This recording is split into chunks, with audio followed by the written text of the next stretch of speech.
Hello, this is the Watchdog, and welcome to another fun, exciting episode of Fun with Watches. If watches weren't fun, you'd only need one.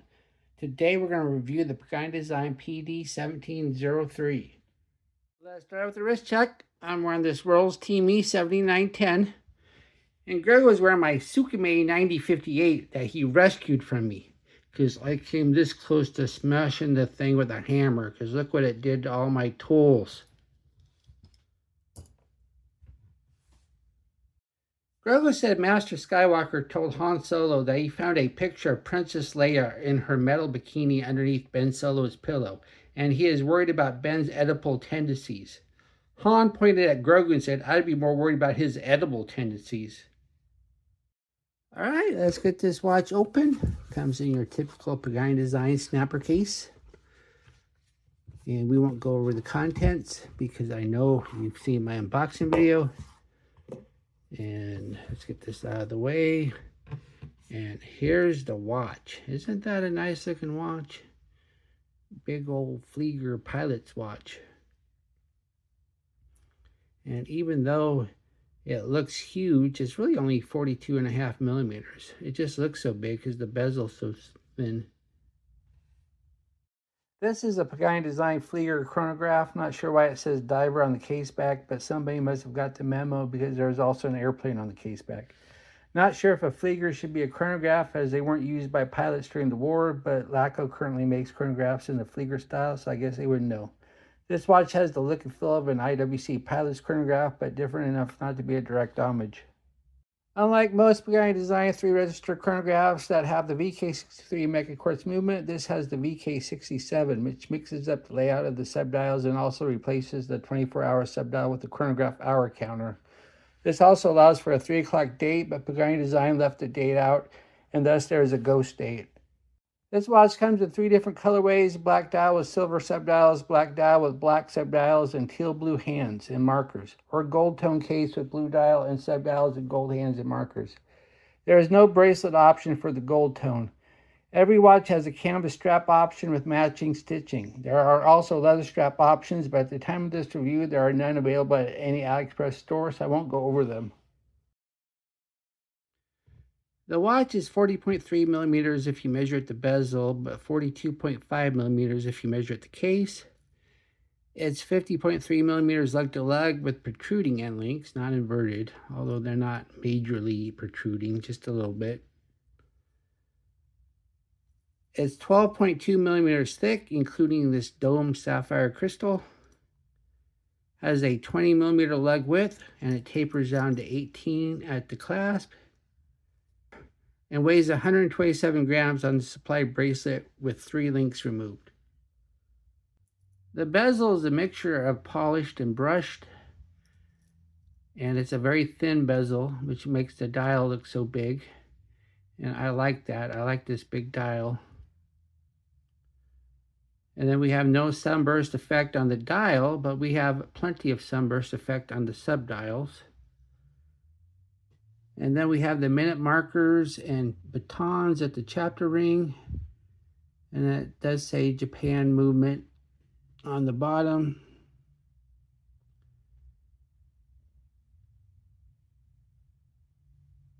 And at the indices that aren't in the way of a subdial or the logo, you have numerals.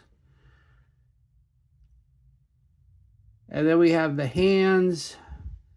The hands are split down the middle. They're sword hands, though. And it's almost as if they wanted to do skeleton hands, but gave up and just filled in the bottom. Then we have the Pagani Desing name and logo on the right. The logo is applied. The name is printed.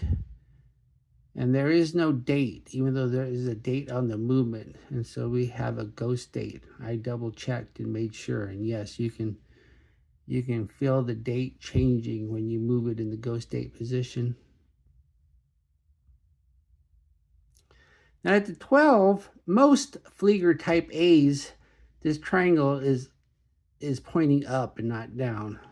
So that's a little bit different there. And then we have the subdials. On the bottom, we have the running second hand. Let me get this out of your way so you can see it better. All right, we have the running second hand on the bottom. Then on the top, we have the chronograph minute counter. Then on the left, we have a chronograph hour counter. And that's a big difference between a VK67 and a VK63, because a VK63 does not have an hour counter. It instead has a 24-hour indicator. And then, of course, we have the large second chronograph hand. And this is a Mecha Quartz. And so we get the smooth sweeping large second chronograph hand. Just press the top pusher and it starts ticking away 5 ticks a second. Press it again to stop, and then press the bottom pusher and you get an instant snapback and not a fast rewind like most quartz chronographs. And as you can see though, the pushers don't have any screw down.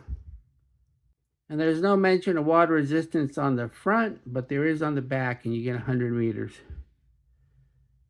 Then we have a signed screw down crown.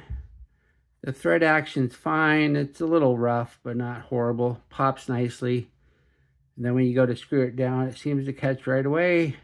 Not a ton of resistance, just a little bit. And I already went over the pushers. Then we have a dome sapphire crystal. It is sapphire. I double checked it with my tester and it tested fine. And there's distortion, so you know it's single dome and not double dome. This is Pagani Design, what you expect. And then we have the case. The case is very nice. It's fully brushed, no chamfered edge or anything, just brushed. But that works with a Flieger type watch. You don't want a lot of polish on a Flieger. This is supposed to be a tool watch, but the case is very nicely shaped. The lugs curve down significantly so it fits on the wrist, even though it's a big watch. And then we have the case back. The case back is a screw down. It says Pagani Design. Then it says diver. I don't know why it says diver there. This is not a dive watch. Then it says 100 meters. And then there's an airplane. So they understand it's a pilot's watch. I don't know why they put divers on it. Then it says stainless steel and gives the model number. Underneath the case back is the VK67 Mecha Quartz movement. This is from the Seiko group. And it's a Mecha Quartz, so the large chronograph hand ticks 5 times a second, not once a second. And you get that instant snapback when you reset it. And this is a good compromise movement. It's affordable, but you get the smooth sweeping second hand. A automatic chronograph is just way too expensive for a Pagani Design. And even if you get the ST1901, that's not a automatic chronograph. That's a mechanical. You still have to wind it. Then we have the bracelet. The bracelet is a 5-link J style. And these end links are kind of odd. They just seem kind of thicker than usual.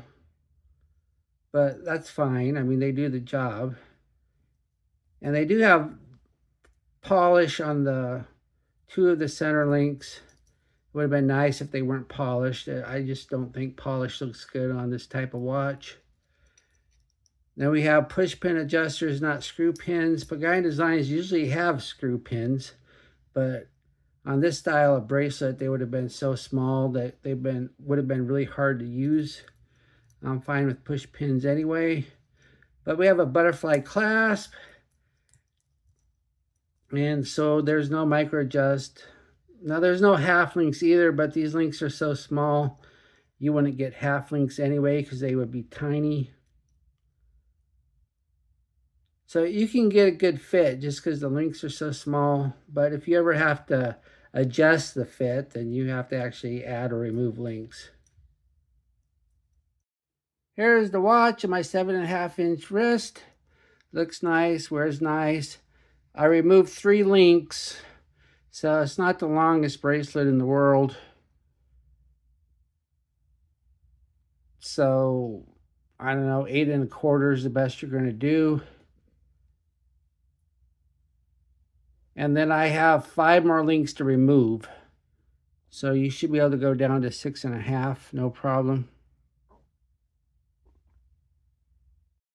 Here is the watch on my Vario Italian leather strap.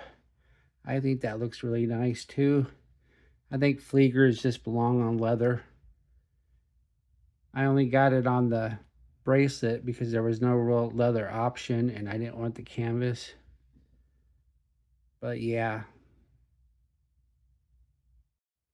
And here's the watch on a more vintage leather. I think that looks even better because it just looks more like something a pilot would wear. And if you like the strap color to match the dial, here it is on a black rally strap. I think that looks nice too. This is a good looking watch. Here we are in the loom room. This is a Pagani design which is not known for their loom, so I am not expecting much. As we speed up the time, we see the entire watch is loomed, including the subdials and the chronograph hand. Not only are the batons glowing, but the numerals also, which is rare. But unfortunately, despite the abundance of loom, there isn't a lot of legs and everything is fading fairly fast. At least the major hands are outshining the indices when it is usually the other way around. What I like about this watch? Well, it looks and wears nice. I like this big, bold, in-your-face dial. I like this nicely brushed case. And even though the loom isn't great, at least everything is loomed. What are my gripes and groans? No date. The movement has a date, and the IWC that inspired it has a date. The bracelet's a little short, could use a few more links. And why does it say diver on the case back when this is clearly a pilot's watch? Do I recommend this watch? Yes, this is a 3-register Mecha Quartz watch that looks and wears great and has a big bold in-your-face dial. Just do yourself a favor and put it on a vintage leather strap and complete the Flieger look. Well, thank you for watching my review of the Pagani Design PD1703, and I will be back with another review. Probably that skami that Greg was wearing, so I can just get rid of it. And if you like this watch, be sure to use my affiliate link and I will get a small commission. Bye.